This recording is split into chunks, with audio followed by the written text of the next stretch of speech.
What did I just hear? I'm going to attach a link to an article on Twitchy. Yeah, I sort of caught a glimpse of this and I went and did a little Googling.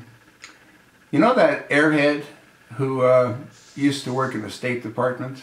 No, not the one that went to the White House, the other airhead. The blonde. You know, the one with the scraggy hair that falls down the front of her chest. Marie Harf. Well, no, she's the same airhead that said the reason that ISIS is doing what they're doing is because they don't have jobs. Well, I guess the dysfunctional administration got tired of all of her idiotic comments. So she's now been promoted. Marie Harf's been promoted to senior advisor. And she's going to focus on negotiations with Iran. Doesn't that give you a real secure level of comfort? Huh? She's going to be reporting directly to that monster lookalike. You know, John Kerry, the guy that's got his head up his ass. Yeah. You know what this shows you? This just shows you that no matter how incompetent you are, there's a place for you in Obama's dysfunctional administration. I mean, that's really what it shows you. They showed you a series of gaffes on Fox News that Marie Harf's made.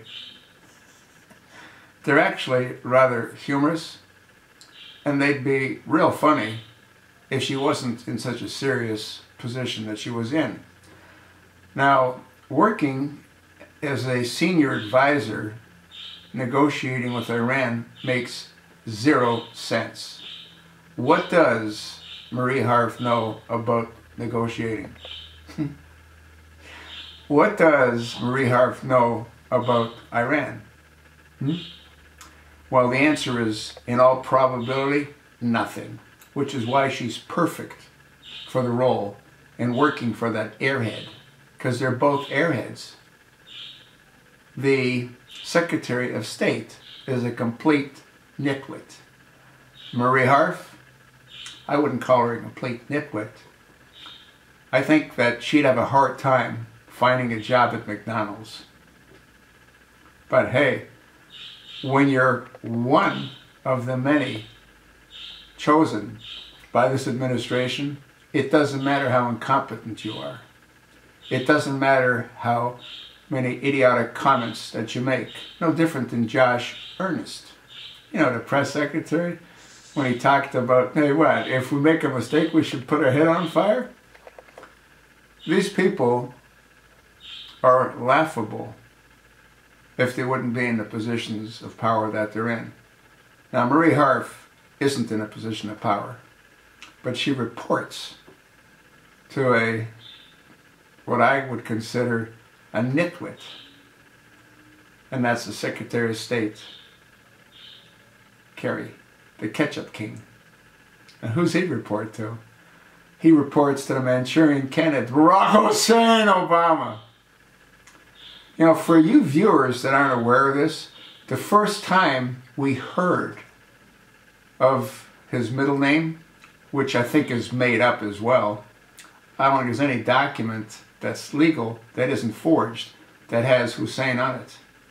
But he picked that name to flaunt his Muslim Arabic heritage into the American people's face. You know when we first heard that name? Well, when he became president. That's the first time we heard of the name Hussein. If I'm not mistaken, Hussein was the name of the horse that the prophet rode into heaven. Folks, having people like Marie Harf involved in negotiating with the Iranians, it's got to give you a real secure feeling, doesn't it? Especially when the Ayatollah said, hey, we're not going to let you go inspect our scientific facilities. we're not going to let you go inspect our military bases. So, I got a question. What's the point in having these negotiations? You know what the answer to that question is? There isn't any. It's like everything else. Distract, divert, to deceive. That's all this administration has ever done, and that's what they'll continue to do until Obama comes out of the closet, not as what he is, which is a full-blown homosexual shacked up with Michael, but as a dictator. All hell, I believe, will soon break loose. I hope I'm wrong. Don't you?